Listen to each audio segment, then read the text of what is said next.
वेळ बराच झालेला आहे आणि पालकमंत्र्यांची सगळ्या आपण आतुरतेनं वाट बघतोय. अजून 15-20 मिनिटाचा अवधी शिल्लक आहे. पालकमंत्र्यांची गाडी वाजते, त्यामुळे मी काय फार बोलणार नाही. ही निवडणूक आहे ती आपल्या सगळ्यांच्या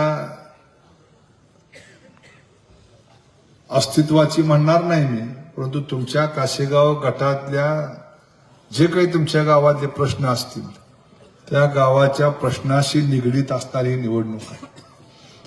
त्यामुळे प्रशांत भैया आणि हरिभाऊ, पलीकडं अंकुश राऊताई, इकडे नंदू वाघमारे, हे सगळे तरुण सहकारी आपण ह्या निवडणुकीमध्ये उभा केलेले आहे. मित्रांनो, प्रश्न आहेत गावातले पिण्याच्या पाण्याचे, रस्त्याचे, अंगणवाडीचे, पशुसंवर्धनाचे, आरोग्य दवाखान्याचे, स्मशानभूमीचे, पाणंद रस्त्याचे, विजेचे, हे सगळे प्रश्न आपण या निमित्तानं या ठिकाणी आपल्याला सोडवायचे.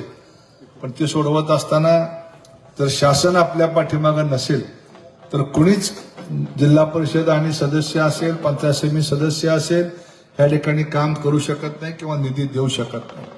आणि त्यामुळं उद्याच्या निवडणुकीमध्ये आपल्याला कमळ या चिन्हासमोरचं बटन दाबायचं, एक कब्बशी या चिन्हासमोरचं बटन दाबायचं. त्याचं कारण आहे की राज्यामध्ये आणि देशामध्ये दोन्ही ठिकाणी मोदीजींच्या नेतृत्वाखाली भारतीय जनता पक्ष आणि मित्र पक्षाचं सरकार आहे. त्या सरकारच्या माध्यमातून मोठ्या प्रमाणात कामं चालू आहे. समाधान दादाने आता सगळी कामं सांगितली, पण पाऊस पडलाय पुळजाला आणि पैसे मिळालेत काशेगावला. मिळाले का नाही मिळाले? आणि मग मगाशी भैयाने सांगितलं तसं की सातत्यानं आम्ही त्याचा पाठपुरावा केला, समाधान दादा आम्ही सगळ्यांनी. शेवटी लोक कल्याणकारी राज्याची संकल्पना आपण संविधानामध्ये स्वीकारलेली आहे. लोकांच्या कल्याणाचं जे असेल ते करण्यासंबंधीची भूमिका राज्य सरकारने घेतली पाहिजे, अशा पद्धतीचं आपलं आग्रहाचं मागणं असतं. दादाने सांगितले की एमआयडीसीचा एक मोठा प्रश्न या भागामध्ये आहे.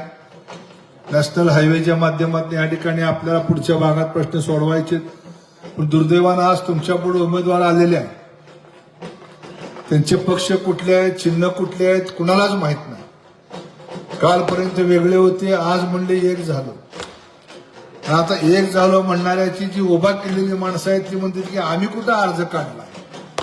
म्हणजे नेते म्हणतात आम्ही एक झालो, खालचे उमेदवार म्हणतात की आमच्या लढाई चालू आहे. काय सरकोली गणामध्ये परिस्थिती आहे? सरकोली गणामध्ये ज्याचा अर्ज हिने भरलाय तीच म्हणते की मी नेत्यानं काय विषयामध्ये मी अर्ज काढणार नाही. ही अशी सगळी समोरची परिस्थिती आहे. त्यामुळे आपण सगळ्यांना विनंती आहे की पुन्हा मी येणार आहे, तुमच्या प्रत्येक वार्डात सभा घेणारच आहे. ज्या ज्या गावच्या बोरी आहेत त्या गावच्या बावळ्या जी तुम्हाला सगळ्याला माहीत आहे. त्यामुळे या ठिकाणी आता पालकमंत्री महोदय या ठिकाणी आलेले आहेत, त्यामुळे जास्त काही मी बोलणार नाही. पुन्हा मी बोलतो, परंतु पालकमंत्री महोदयांच्या ठिकाणी स्वागत करतो आणि यानंतर आपल्याला पालकमंत्री महोदयांनी संबोधित करावं अशा पद्धतीची आपल्या सगळ्याच्या वतीनं विनंती करतो.